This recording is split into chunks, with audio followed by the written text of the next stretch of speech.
নমস্কার, কেমন আছেন সকলে? আশা করি প্রত্যেকেই ভালো আছেন। আমি এবং আমার পরিবারও ভালো আছি। বড়দের অনেক অনেক প্রণাম জানিয়ে আর ছোটদের ঠান্ডা গরমের মিষ্টি শুভেচ্ছা ও ভালোবাসা জানিয়ে আবারও চলে আসলাম নতুন একটা এপিসোডের সঙ্গে।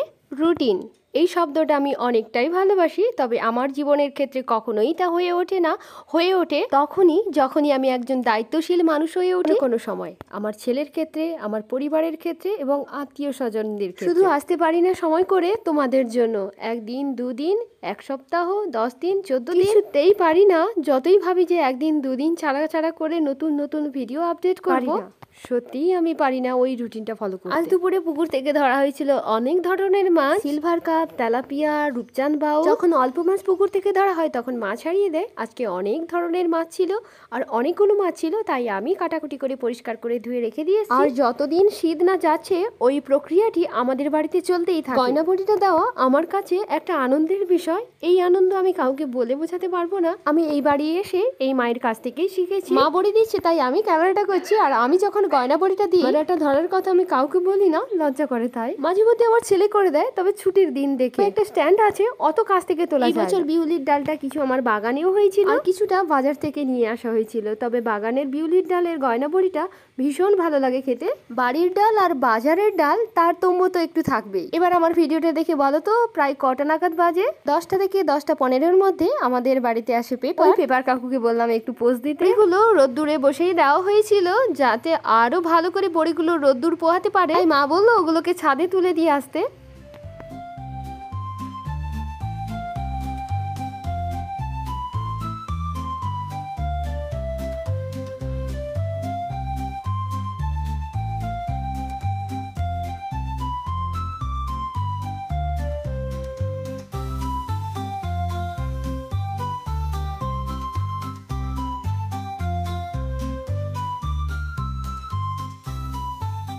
ওই যে ছাদে আসা হয় তখনই, মাঝে মধ্যে ওই আষাঢ় শ্রাবণ মাসে, না হলে যখন ড্রাগন ফলের যত্ন নেওয়ার কাজটা আরম্ভ হয়ে যায়, কিংবা ওই বড়ি দেওয়ার সময়গুলোতে ছাদ পরিষ্কার করা, মাঝে মধ্যে গাছে জল দেওয়া, ওই সময়গুলোতেই বেশি করে ছাদে আসা হয়।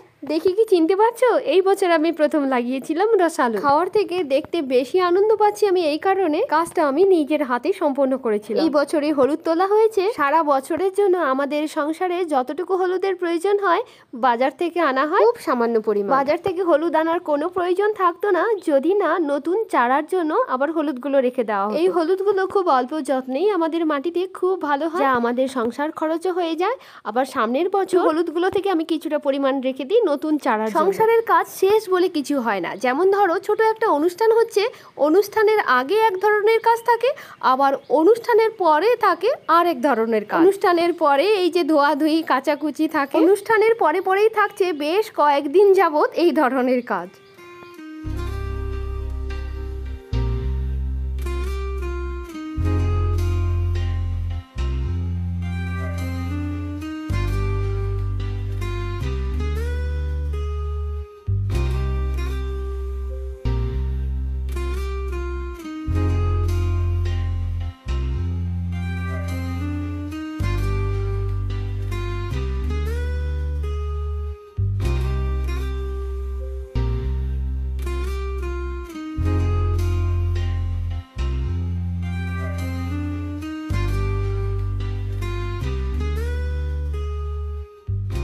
দেখেই বুঝতে পারছো যে দুপুরের রান্নার প্রস্তুতি আরম্ভ হয়ে গেছে। কুমড়োর একটা তরকারি হয়েছে, যেখানে আমি মশলা হিসাবে দিয়েছি জিরে, ধনে, মাছের মাথা, আর ওই 5 ফোড়ন, লঙ্কা, আদা, আর ওই মোরলা মাছ দিয়ে বড়ি দিয়ে একটা মাখা হয়েছে। আর হয়েছে কুমড়ো দিয়ে মাছ দিয়ে পাকা তেঁতুলের। বাড়িতে শীতের সবজি অফুরন্ত, ওলকপি, সিম, আলু, বেগুন, বড়ি আর মাছের মাথা সহযোগে একটু শুকনো শুকনো তরকারি হয়েছে। তবে সব তরকারি এক বেলার জন্য নয়, দুবেলার জন্য করা হয়েছে, আর রাতের জন্য। দুপুরের রান্নার পরে মা তৈরি করছে পড়া পিঠে, যে পিঠেটা আমরা পুড়িয়ে খাই। চালের গুঁড়িটিকে আগে ভালো করে দুধ, জল, নারকেল, চিনি, অল্প একটু নুন সহযোগে একটা শক্ত শক্ত ব্যাটার তৈরি করতে হয়। কড়াইয়ের উপরে বেশ কয়েকটা কলা পাতা দিয়ে ওই শক্ত শক্ত ব্যাটারটাকে ভালোভাবে চেপে চেপে সমান করে দিয়ে কলা পাতাগুলো মুড়ে, যেহেতু পিঠেটা উনুনেই করা হচ্ছে নিচ থেকে তো আগুন পাচ্ছেই, পিঠের উপরে আগুন দেওয়ার জন্য উনান থেকে কিছুটা আগুন বের করে কয়েক টুকরো ঘুঁটে দিয়ে 4-5 ঘন্টা অপেক্ষা করলে তৈরি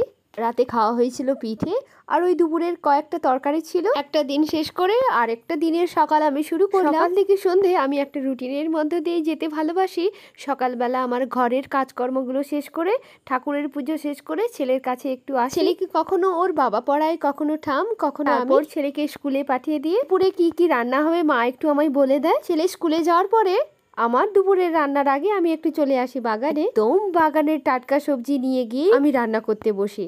এ এক অন্যরকম শান্তি, যারা একমাত্র গাছপালাকে ভালোবাসে তারাই উপলব্ধি করতে পারবে। আমার সফলতাটা এবছর আমি আর তোমাদের দেখাতে পারবো না আমার মনে হচ্ছে। প্রত্যেক বছর আমি ব্রোকলি চাষ করি, খুব সুন্দরভাবেই আমার ব্রোকলি গাছগুলো হয়।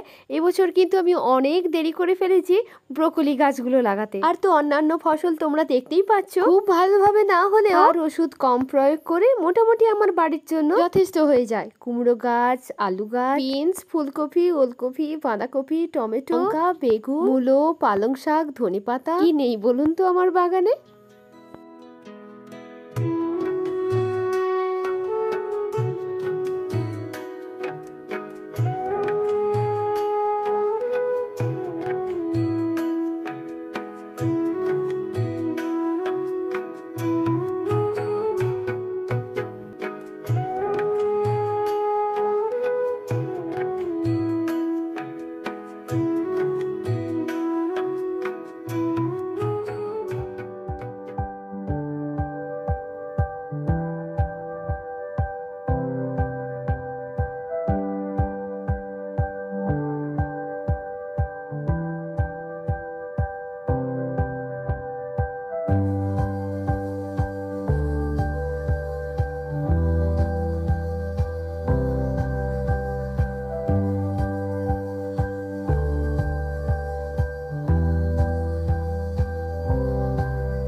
সজনে গাছের উপকারিতার কথা আমরা প্রত্যেকেই কম বেশি জানি। পাতা, ফুল, ডাঁটা, এমনকি গাছের যাকে বলে ভেষজ উদ্ভিদ। কুড়িয়ে নিয়ে এসেছি সজনে ফুল, ধনেপাতা কুচি কুচি করে কেটে দিয়েছি, লঙ্কা, পেঁয়াজ, একটু দিলাম চাল বাটা, নুন, হলুদ, আর দিয়ে দিলাম বেশ কিছুটা পরিমাণ বেসন। সমস্ত উপকরণগুলোকে আস্তে আস্তে করে মেশাবো। ওর থেকেই কিন্তু জল ছাড়তে আরম্ভ করবে, আর যদিও বা জল না ছাড়ে অল্প পরিমাণে একটু জল দিতে হবে। তারপর সেই একই কথা, কড়াইতে তেল দিয়ে একটু বড়া বড়া করে ভেজে নিলেই রেডি। সজনে ফুলের বড়া এমনি খাও কিংবা ভাতের সঙ্গে খাও, সবেতেই দারুণ মজা পাবে। মাছগুলো ভেজে নেওয়ার পরে আমি আজকে ঝোল করব আলু আর ফুলকপি দিয়ে। ধনেপাতা তো বাগানে অফুরন্ত, তাই সব জায়গাতেই ধনেপাতা ছড়িয়ে। আর করব দুপুরে একটা কুমড়োর তরকারি। আমার রোজগেরের রান্নাতে থাকে রোজগেরের মশলা, পেঁয়াজ, আদা, ধনে, জিরে, লঙ্কা, নুন, হলুদ।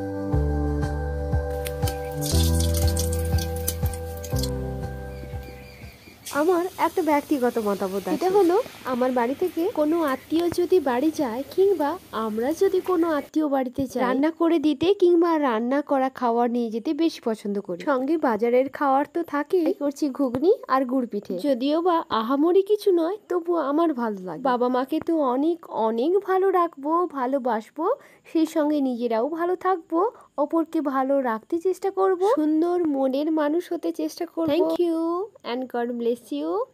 Good night.